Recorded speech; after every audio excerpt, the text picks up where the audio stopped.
What is up? What is up? What is up? What is up? We're back in the dungeon. We're back in the dungeon. We're back on this MTG arena.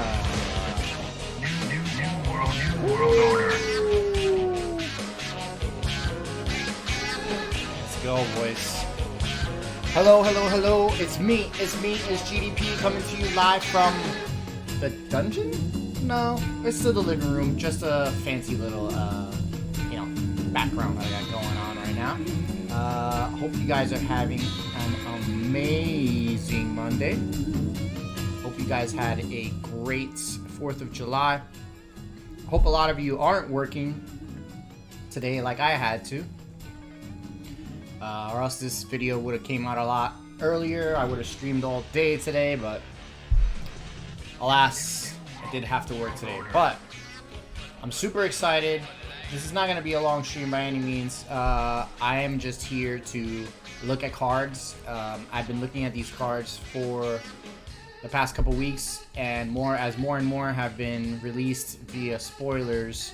I've been just racking my mind as to how I'm going to put some of these cards together. So, with that in mind, what I wanted to do today is just kind of go through some of these cards with you guys and kind of go from there and maybe come up with some ideas when we're drafting.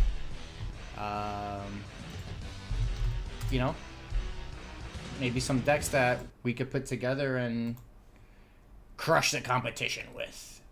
So with that being in mind, let's go ahead and go to the big board here.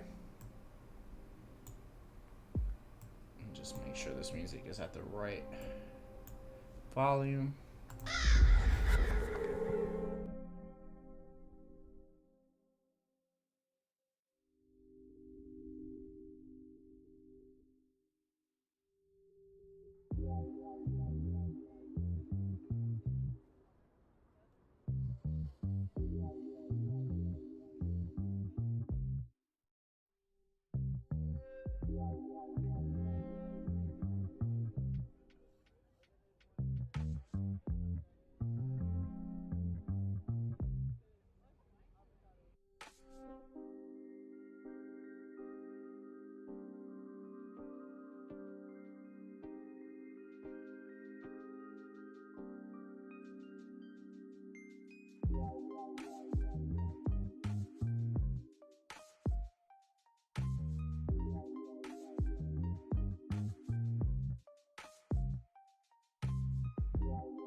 Oh, yay. So my mic, I had muted my mic. My bad. Can you hear me now? Cobra.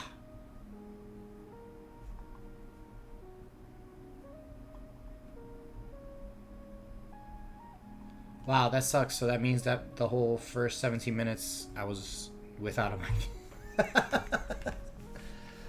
Welcome! Now my mic is a little too loud, I bet. Well, anyway, we're here previewing some cards. You guys already saw. You kind of get the drift of what's happening. I'm looking at cards. I'm looking for these new cards are coming out on July 8th. This is the Dungeons and Dragons crossover for Magic Arena, so I'm super excited about it. So we're looking through here. We're trying to find cards that I might be interested in running, turning into decks. And yeah, just basically hanging out. The wife and kids are at the park. I had to work today, but I got off work at 5 and they're still there, so I figured I'd come on and try to just look at some of these cards and yeah, just hang out for a little bit until they get back. How's your day been going? How was your 4th of July? Hope it was awesome. I'll give you a quick shout out. Hopefully I... What can I say? Right. Yeah. I'm a blast from the past. Should have stayed from the past.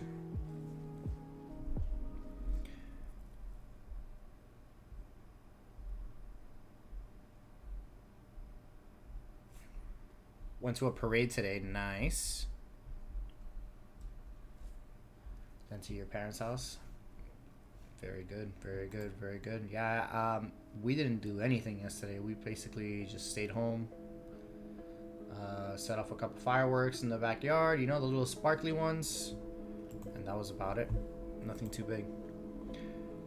So yeah, guys. So you could see. Oh, look. See. I was missing the whole right side. So luckily now my audio is on right when I found these cards. Bang, the fighter class. That's what I was looking for earlier.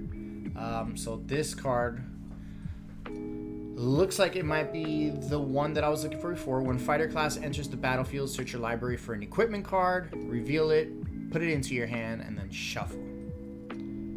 Beautiful. So any equipment card goes into your hand. If you pay 1 colorless, 1 red, and 1 white, you advance to level 2. Equipped abilities you activate cost 2 less to activate. So anything that you equipped from any equipment that you put on your creatures costs 2 less. So that's big. And then for 5, so I'm noticing everything is 2, 3, 5 on the class cards. And then the 5 is the big one.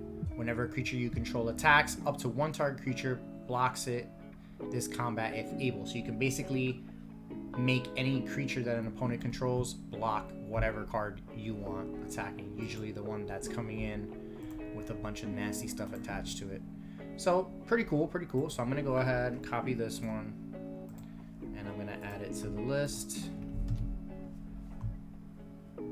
Because I think I'm going to go ahead and use that in my draft.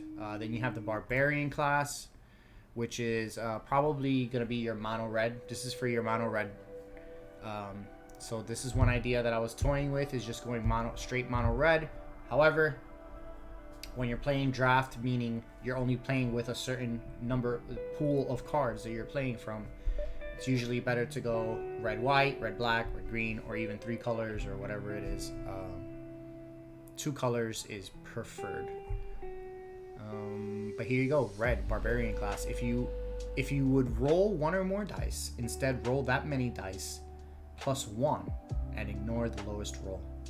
So a lot of these new cards have a Dungeons and Dragons mechanic, which is you roll a d20, a 20-sided dice.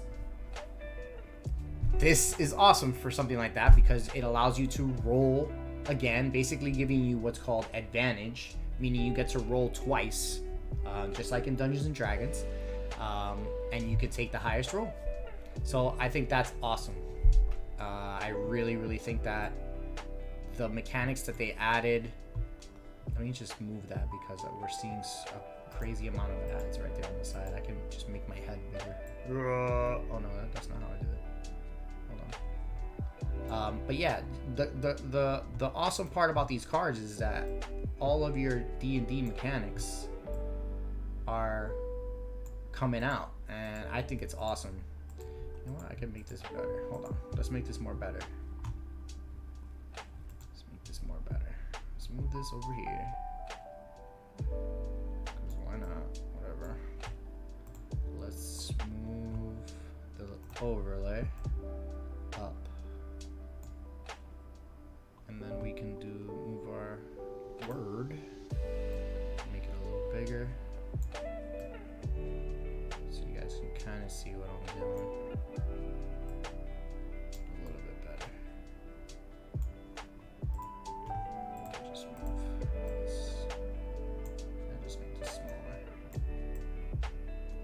Everybody knows what we're talking about. Here you go.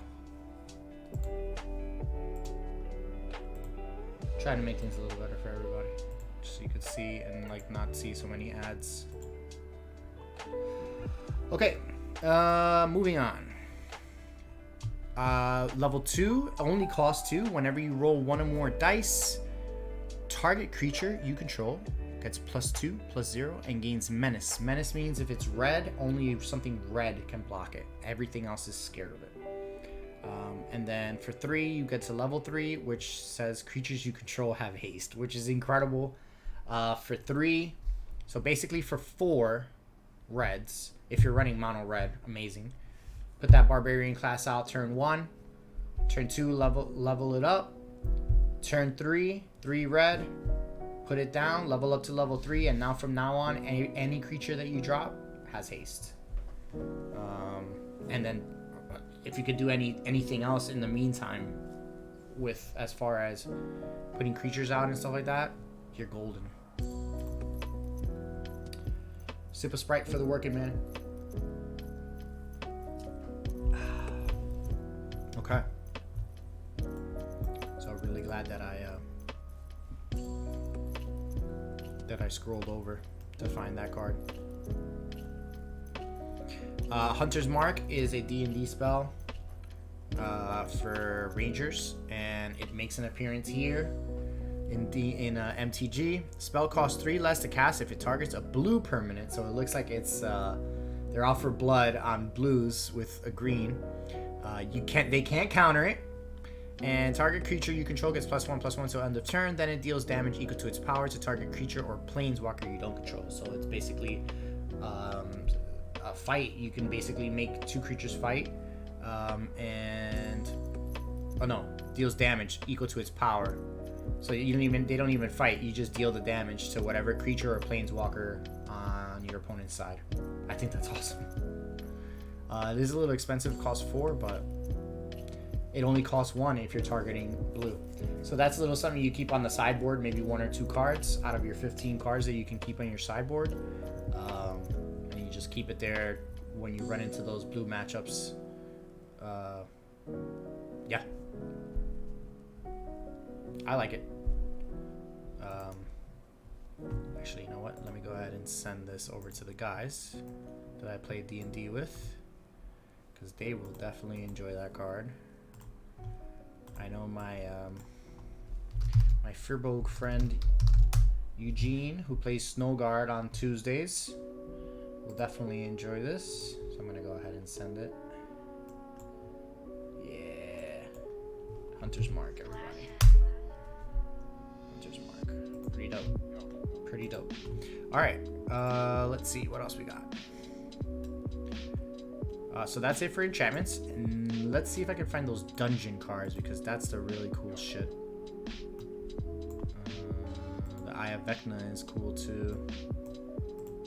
Where is it? Sorcery cards. Legendaries. Power Word Kill. Where are those dungeon cards? They're here. So not there. Are they by the lands? No, I didn't see them by the lands. No. These things.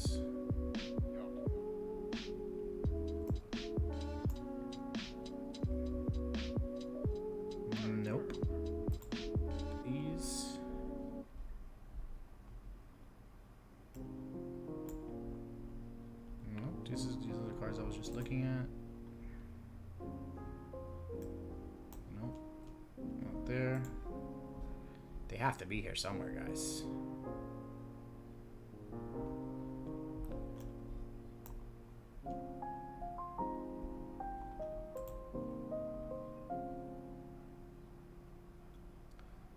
I know they're here.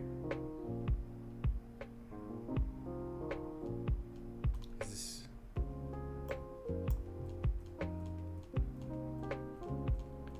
I will find them, and I will kill them. Hold on. TG dungeon cards.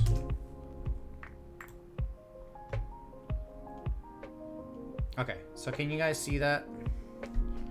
See if you can see it. Yeah. So here's one of the cards. Oops.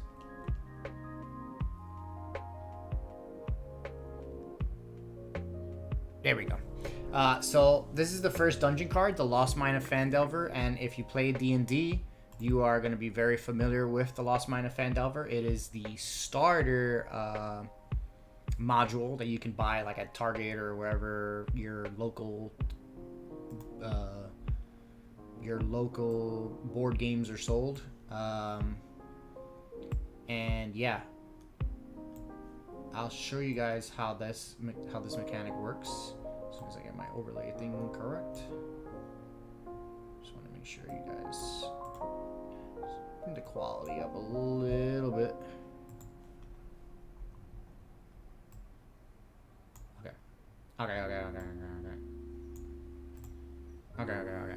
So basically, you have to have a card that says you delve into a dungeon or you go into a dungeon. And what happens is, right here is the entrance of a dungeon. So when you first enter, you're only gonna. This is the effect that's gonna pop off. Cave entrance, scry 1. So that's what you're gonna be able to do. You're gonna scry 1. And the next time the effect happens, where it says you delve into the dungeon again or whatever, you will be able to go to the next part. I'm trying to see if they show you a card. So just look right here. Let me see. So this card right here says whenever Yuan Ti Malison deals combat damage to a player, enter into the dungeon. Okay? Something like that. So whenever he deals combat damage, you get to go to the next part of the dungeon. So you can pick. You can either go to the left or to the right. You can go into the goblin lair, or you can go into the mine tunnels. If you go into the mine tunnels, you create a treasure token. If you go into the goblin lair, you create a 1/1 red goblin creature token. And so on and so forth. You continue until you get to the bottom of the card. Now, the Lost Mine of Phandelver is kind of like, I don't know, I guess it's situational depending on what you're playing, right? But there's two other dungeon cards. The Dungeon of the Mad Mage and the Tomb of Annihilation. I think the Tomb of Annihilation is the coolest one. However, it is a 50-50, you know what I mean? Each player loses 1 life. Each player loses 2 life unless they discard a card. Each player loses 2 life unless they sacrifice an artifact, a creature, or a land. Or you can go this way, discard a card and sacrifice an artifact and a creature and a land to get to the end. Cradle of the Death God, create the Atropal, a legendary 4/4 black god horror creature token with Death Touch. So it's a lot of stuff. It's extra stuff, yes. The Dungeon of the Mad Mage is pretty crazy. Once you enter the Yawning Portal, you gain a life. Another dungeon level, you scry 1, and then this one is the coolest one. I think there's just so much happening. And then when you get to the Mad Wizard's Lair at the end, you draw 3 cards and reveal them. You may cast one of them without paying its mana cost. I think this one is the one that pays off the most, but it also takes the longest to get there. And the thing is, there's cards that say that if you have completed a dungeon, you get something else, which is pretty cool. I like the mechanic. I'm looking forward to playing it. So we'll see on July 8th, which is just a few short days away, Thursday. We'll see what that's all about. I'm probably not going to stream it because I want to kind of get used to everything first before I start streaming anything. And also I'm getting married on July 9th in the courthouse, so it probably won't be around this weekend, but yeah. So let's take a look at the red cards. And right off the bat, the first thing that pops off at me that catches my eye, obviously, is the Planeswalker. This is Zariel, Archduke of Avernus. Avernus is one of the 9 layers of hell. I believe it's the first layer? Descendant to Avernus? I don't know. Who knows? I'm not that up on the lore as far as the circles of hell or the levels of hell. Okay, just wanted to make sure the music was still playing. So yeah, creatures you control get +1/+0 and gain haste. Very nice. For 0, create a 1/1 red devil creature token with when this creature dies, it deals 1 damage to any target. You just keep making those guys and send it in. And as they die, they either hit your opponent for 1 or the opponent's going to keep getting hit for 1. And if he doesn't take them out on the first one, guess what? On the next turn, you make another one. And then -6, you get an emblem with at the end of the first combat phase on your turn, untap target creature you control. After this phase, there's an additional combat phase. So basically, you get to untap, you get to attack, untap the creature, and then you get to attack again. You get an additional combat phase, which is pretty sick. You'll be able to attack with whatever that big creature is, or whatever that creature is, and if it's a big creature, that might be game. So Zariel, very cool. I'm gonna go ahead and put him on the list.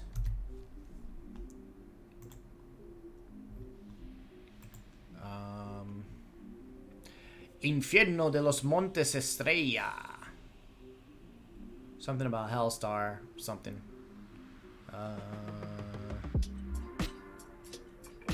I don't even want to start to try to translate that. Let's see what we got here. We have a 4-drop legendary elf shaman. When she attacks, choose target creature you control, and then roll a d20. So how cool is that? You get to roll a d20 in the game. It's going to roll the d20 for you. I read up a little bit on how the mechanic is going to work. And then depending on what you get is the effect that happens. So if you roll between a 1 and a 14, you create a tapped and attacking token that's a copy of the creature that you chose. Except it's not legendary. And it has exile this creature at the end of combat. So you basically make a copy of a creature and you can attack with it for 1 turn. And then between 15 and 20, you create one of those tokens. So, wow. So you create something of 1 through 14, and then you roll again. Meaning you can do it again. So that's pretty insane. Hold on, guys. Getting a phone call.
Hold on, guys. I'm giving Allison instructions on how to get somewhere.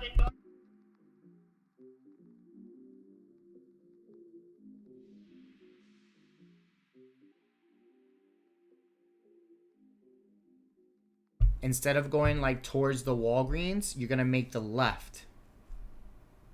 Okay. Okay, because what you're gonna try to get to is that circle. You know the circle? Alright, so now I'm making the left. Mm-hmm. Not making the left yet, so hold on. I'm making the left now. Alright. And so now I'm in the spot where on the left-hand side is the tennis courts, and on the right-hand side is where you came and picked Kaylee and I up. So keep going straight. Uh-huh. You should eventually be able to make a right or keep going straight, like, and then like bear left. That's, you're gonna want to make a left and bear left and keep going straight through the park. There's so many people here, babe. Yeah. Holy crap. Well, a lot of Alright, people. so now on the left-hand side, I'm passing where the mobile testing site was. Right. Keep going straight. Okay, I'm still going straight. I'm going slow because there's mad top. Mm-hmm. Okay, now I'm passing the volleyball courts are on my right. And I see the park is diagonally on my left. Right. And I see Mr. Softy. So you And should now where can I park? anywhere that you see other cars. Oh, no, I don't see any other cars. At some point, you should be able to find somewhere where you can park within walking distance. Can I park in the circle? No, right? No, you can't park in the circle. You can park right before the circle. And I think a little bit oh no, I don't think after. If you go a little bit further down, People parked in the circle? Oh, no. They're not. probably double parked. Yeah, there's no parking anymore. Oh, right after the circle. Oh, yeah. Okay. Let me let you go. Okay. All right. Get me some ice cream if you're getting ice cream and coming home. Oh my god, I don't know if we're gonna be able to. Why? There's a lot of people. There's like no parking there. What do you think are the You can possibilities that Soft Sizzle will be by our house Sizzle soon? you can roll up to where he is and just park there while you get ice cream real quick. Oh yeah? Yeah. Okay. So here's the thing. Go ahead, baby. I'll talk to you later. Bye. Sorry about that, everyone. Allison is with Kaylee, and they are at the park and they're doing stuff. So, like I was saying, I love any of these cards that are gonna make me roll dice. Like if I'm playing D&D, I like it. So I'm gonna go ahead and add that to the list.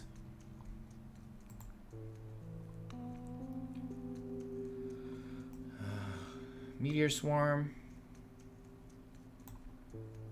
Menace.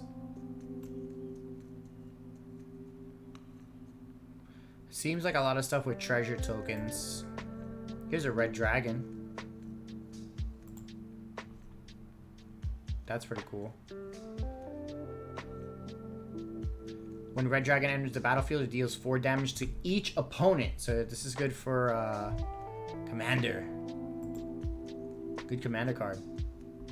Magic Missile is your classic D&D spell. Cannot be countered. 3 damage divided as you choose among 1 or 3 targets, including the player.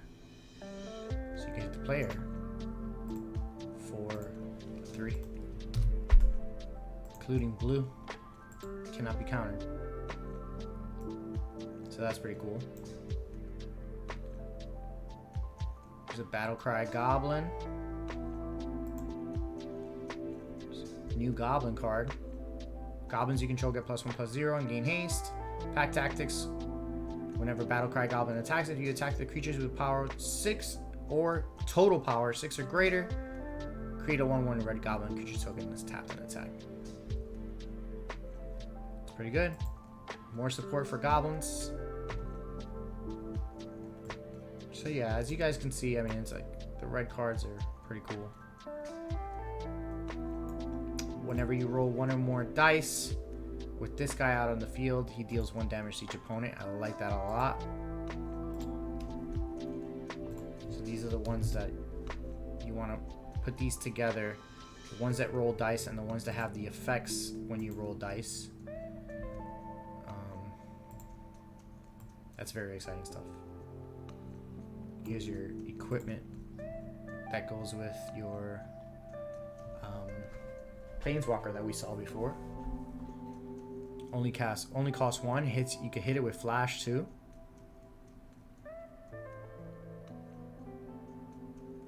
So like another what's that red card that everybody hates?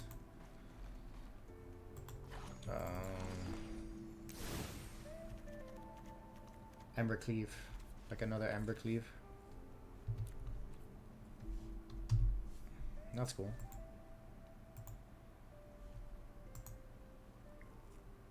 Hobgoblin Captain. Whenever Hobgoblin Captain attacks, if you attack a creature 6... Okay, so another one that's like the one we read before. Ooh. Earth Cult Elemental. He's a siege monster. When Earth Cult Elemental enters the battlefield, roll a d20. If he rolls a 1 through 9, each player sacrifices a permanent. If he rolls a 10 through 19, each opponent sacrifices a permanent. If he rolls a 20, each opponent sacrifices 2 permanents. Yeah. Yeah, I want to see that. I want to see that in action. I want to see that in action. That's going to be sick. Okay, well, that's high on my priority of cards that I want. Let's see. Jaded Sellsword. More treasure stuff. Oh, here's an ogre that makes you roll dice. Hoarding Ogre. Roll a d20 when he comes out. Whenever he attacks, roll a d20. 1 through 9, create a treasure token. 10 through 19, create 2 treasure tokens. And a 20, create 3 treasure tokens. Sick. Go ahead and mess with that. I'm definitely going to mess with all these cards that make you roll a d20. I think I see a theme emerging, guys. I think I see a theme emerging here. Improvised Weaponry. Deals 2 damage to any target.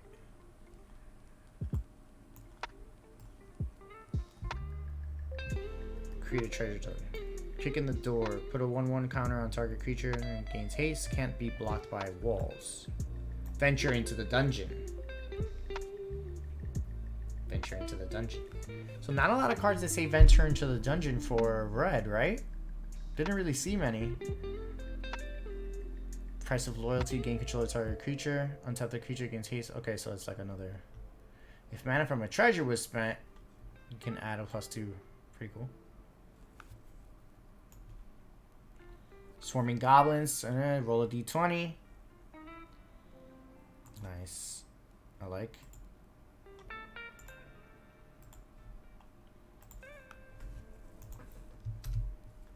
I like it. I like it. I like it. Unexpected Windfall. As an additional cost in a discard, takes more treasure token stuff. So here's the thing. I don't see any of these red. Goblin Morningstar. None of these say venture. Okay, here we go. Wow, and he's a legendary creature.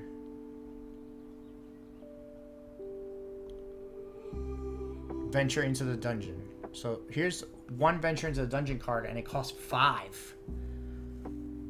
So that's pretty insane. I'm hoping that white or green has something a little lower mana cost. I'm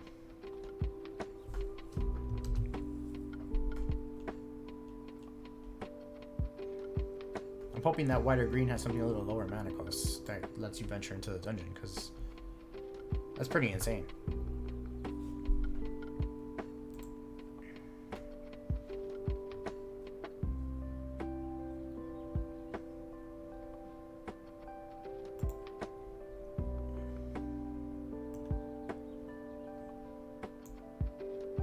See if there's a better way for you guys to see the cards. Whatever. Yeah, I don't see anything else that lets you venture.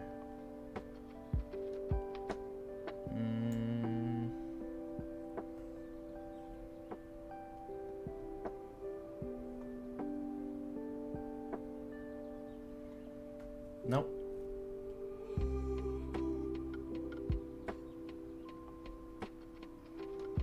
You find some prisoners. Look at this. Break their chains. Destroy target artifact. Interrogate them. Exile the top 3 cards of target opponent's library. Choose one of them. Until the end of your next turn, you may play that card, and you may spend mana as though it was mana of any color to cast them. That's pretty sick.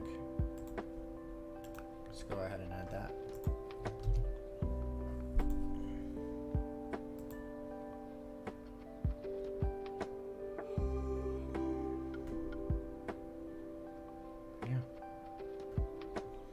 Burning Hands is another classic D&D spell. Burning Hands deals 2 damage to target creature or planeswalker. If that target permanent is green, it deals 6 instead. Damn, green hate. Green hate, great. That's some heavy green hate right there. That's sideboard heavy green hate. I mean, you don't really get a big sideboard when you're playing draft, but I like Burning Hands. I run it on my Tuesday night character. Oh, exciting news too. So we're gonna be doing like a showcase of our players. I'm gonna be interviewing some of the hopefully all of the D&D players that we play with on Tuesday, so you guys can get to know them a little bit better, get to know their characters, find out what they liked about D&D, how they got into D&D, the reasoning behind whatever their character's backstory is and stuff like that. And the first character that we're going to be showcasing is Snowguard, played by Eugene. And we've already talked about setting that interview up. We just have to get the time right for everybody. Obviously, real life always gets in the way of our D&D stuff, but that's fine because we have all the time in the world, and we've talked about what we're going to talk about already, and we're going to kind of mix in some stuff that we've talked about already with just casual conversation. And Eugene is an awesome dude, very cool, and has taught me a lot about playing D&D over the last year. So looking forward to that. Stay tuned. Details will be coming out soon. Tomorrow we have our live D&D session starting at 8 p.m. Eastern that we do every Tuesday night back to Gravonia. So yeah, very excited. We just hit level 14, so everybody's going to get to talk about their level 14 stuff tomorrow when we first jump on. So very cool stuff. Very cool stuff there. Stay tuned for that. A lot of D&D, a lot of MTG content coming to you in the next couple weeks. So I think for red, I think that's pretty much it.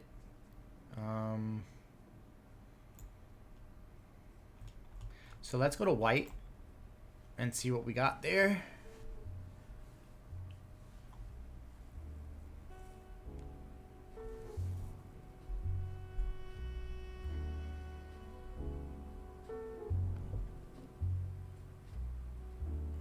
One second, guys.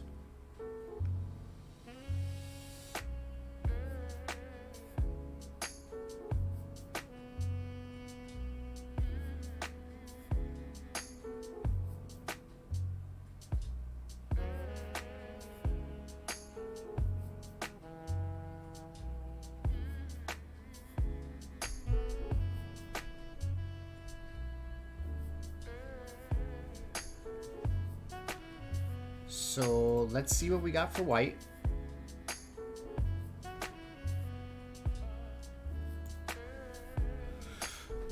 A lot of mythic cards. I see right off the bat a legendary planeswalker, Bahamut. Wow. As long as Grandmaster of Flowers has 7 or more loyalty counters on him, he is a 7/7 dragon god creature with flying and indestructible. Wow. Wow. Target creature without first strike, double strike, or vigilance can attack or block until your next turn. Search your library. Enter a graveyard for a card named Monk of the Open Hand. Put it into your hand. Okay, what's Monk of the Open Hand? We'll find that one. Search your library or graveyard for Monk of the Open Hand. So we'll find Monk of the Open Hand. I'm guessing it's a white card too. We're looking for cards that make you roll and cards that say delve into dungeon.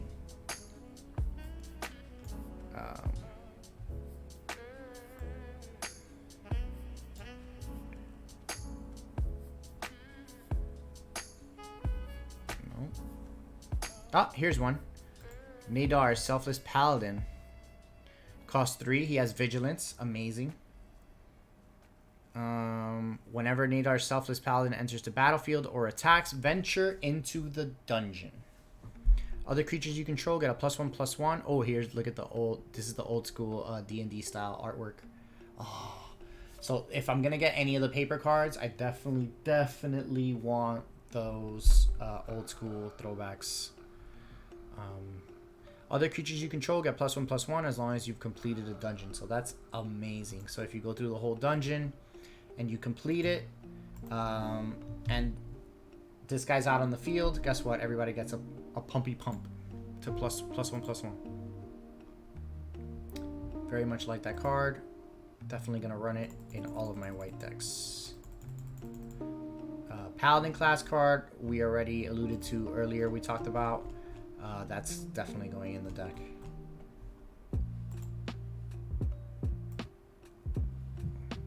Let's see. Cleric class. Definitely your life gain. This is for your life gain decks, so it's perfect that it's in white. Yeah. Whenever you gain life, put a +1/+1. When this class becomes level 3, you return target creature card from your graveyard to the battlefield. You gain life equal to its toughness. That's awesome.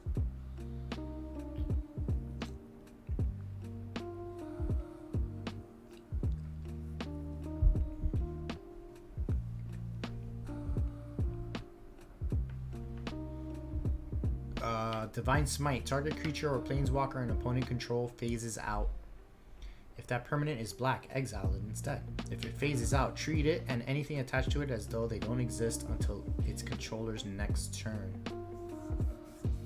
Okay, so basically on your opponent's turn, you hit them with a Divine Smite, and whatever creature you hit goes bye-bye until the next turn. If it's black, it gets exiled. So that's for your big nasty creatures and for your sideboard against black. Yeah, I like it. I like it. I like it. Give us more weapons. Give white and red and green more weapons against the swamp. The swamp people, the dark, the necromancers. Indigenous Myth enters the battlefield. Look at the top 4 cards of your library. You may reveal an artifact card from among them, put it into your hand.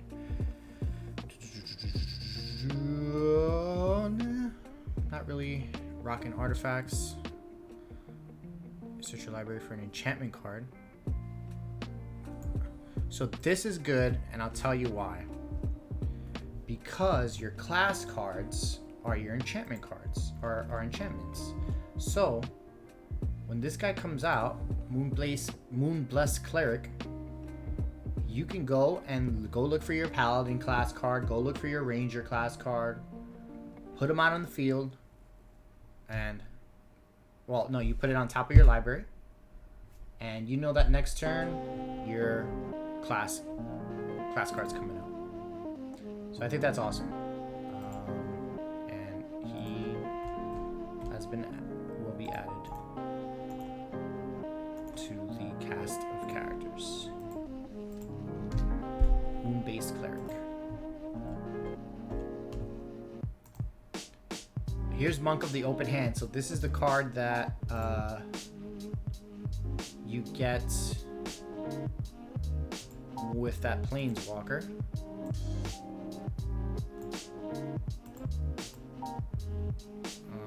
Which is awesome. Go ahead and send this to the guys too. We love our monks. We love the monk action. Loving the monk action. Monk action.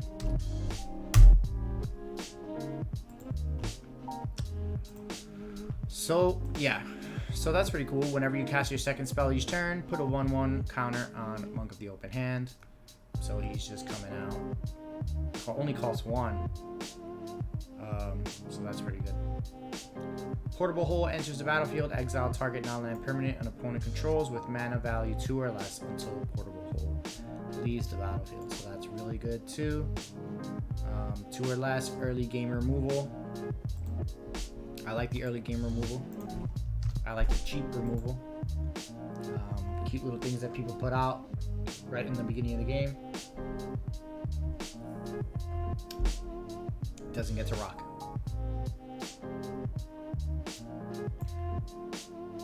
Again, looking for stuff that goes to help us delve.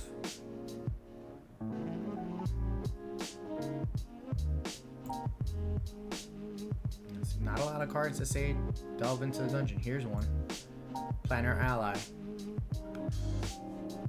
Planar ally, whatever. Flying. Whenever planar ally attacks, venture into the dungeon.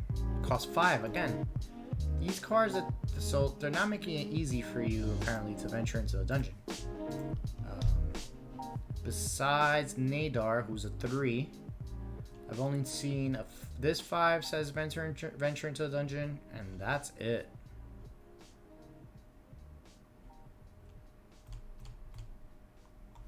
And that's it. So very interesting.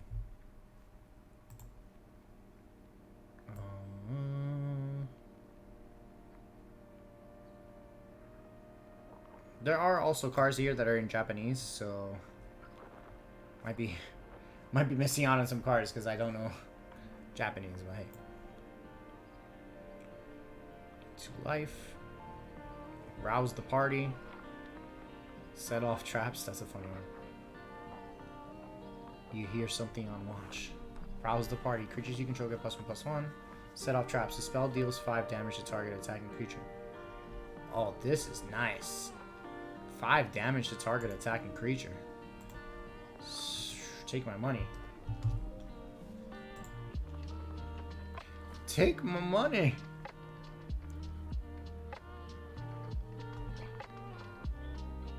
Yeah. Alright, so we did a little sweep of white. Let's go sweep green.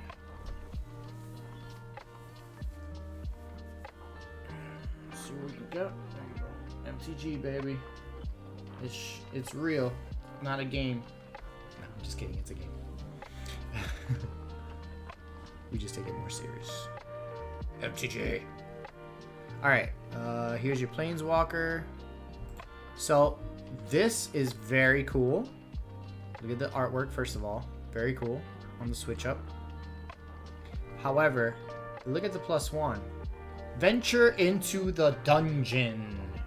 And how much does this guy cost? 4. She costs 4. She's a Planeswalker. So she is the cheapest, other than that Nadar, the 3. She's the cheapest thing that I've seen so far that lets you venture into a dungeon. And it's actually beneficial because you get a +1 loyalty counter whenever you do it. So far, this seems to me like a good way to venture into a dungeon and maybe the easiest way to get through a dungeon really quick. -2, look at the top 6 cards of your library. You may reveal a creature card from among them and put it into your hand. If it's legendary, you gain 3 life. Put the rest on the bottom. Hi! Hi. Say hello to the internet. Hi, Internet. Hi. Is your son in the shower? No, he is not. Kaylin, get in the shower.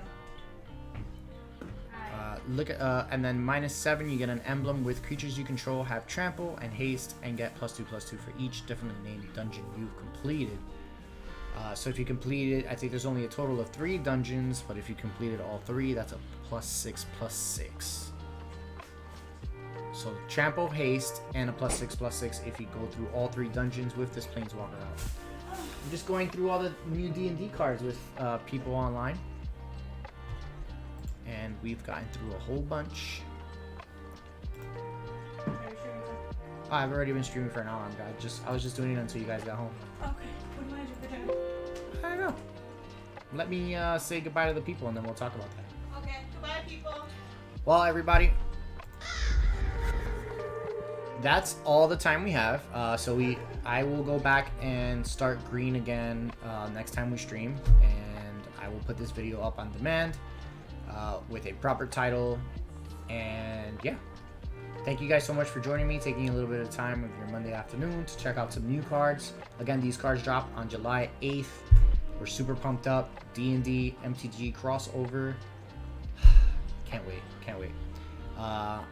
So yeah, until next time, be safe and best of luck in the arena.